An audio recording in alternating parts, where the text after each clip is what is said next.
Hello everyone, আসসালামু আলাইকুম। তৃতীয় শ্রেণীর শিক্ষার্থী বন্ধুরা, তৃতীয় শ্রেণী 99 পেজের 10 নম্বর করব।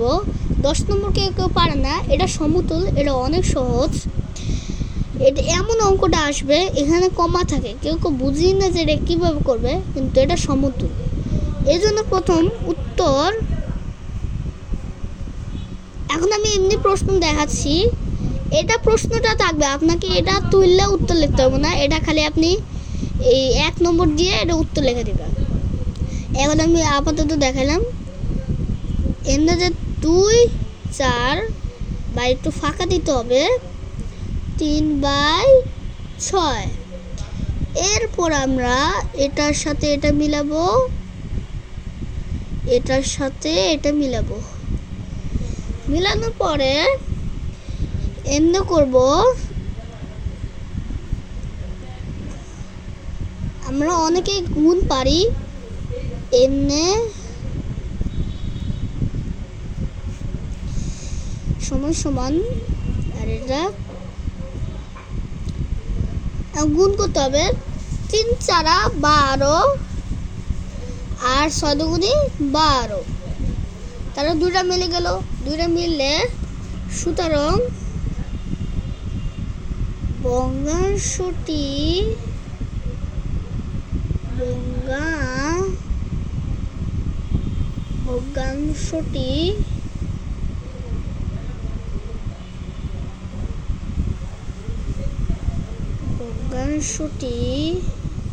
ভগ্নাংশ উপরে লেখা থাকবে, ভগ্নাংশ সমতুল ভগ্নাংশ করে থাকবে।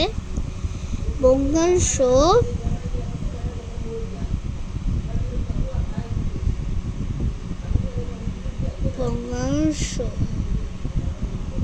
ও অংশ, এখানে ভগ্নাংশ জোড়া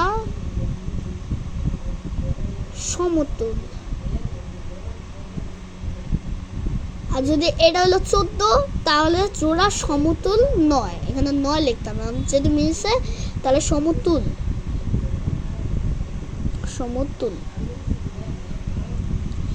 এরপর 2 নম্বরটি বলেছে, 2 নম্বরটি এরপর আমরা পরে পৃষ্ঠায় যাব। এরপর অঙ্কটা বলেছে 3/8 5/10। এবার দেখি চলো হয় কি। এটা লাগে এটা মিলাবো, এটা লাগে এটা মিলাবো। এই একইভাবে হচ্ছে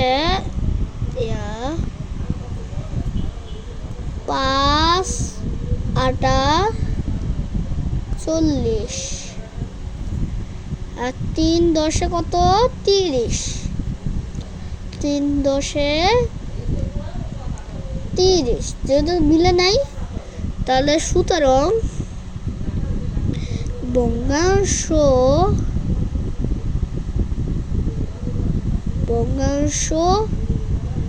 জোড়া সমতুল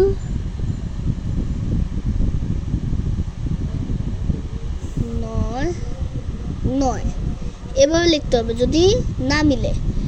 এই দুইটা যদি মিলে নাই, এখানে 3 এখানে যেহেতু 4, তা মিলে নাই, তাহলে 9। আর যদি এখানে 40 হইতো, তাহলে সমতুল লিখতাম, 9 লিখতাম না। এরপরে বলছে 3/6 4/8। এবার দেখি মিলে দেখি।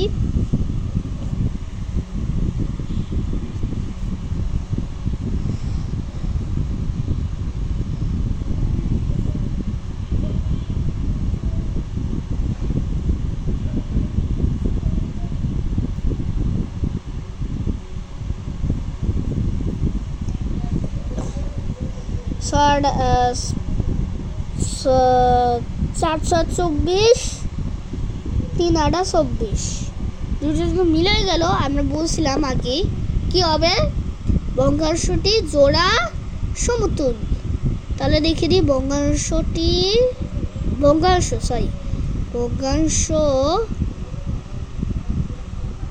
লিখে নিই। দেখলাম ভগ্নাংশটি জোড়া সমতুল। এরপর অঙ্কটা, লাস্ট অঙ্কটা, 4/8 5/10। তাহলে উত্তর দিলাম।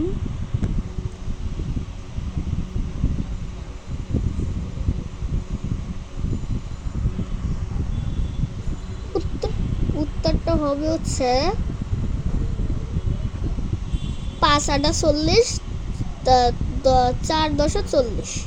তাহলে যেহেতু মিলে গেল, তাহলে আমার ওইটাই লিখবো, ভগ্নাংশটি জোড়া সমতুল। লিখে নিই, ভগ্নাংশটি জোড়া সমতুল, এভাবে লিখে দিলাম। এরপর আমার অঙ্কটা হয়ে গেল। এরপর আমরা এই 3 নাম্বার করব, খালি করে সমতুল ভগ্নাংশ লিখি।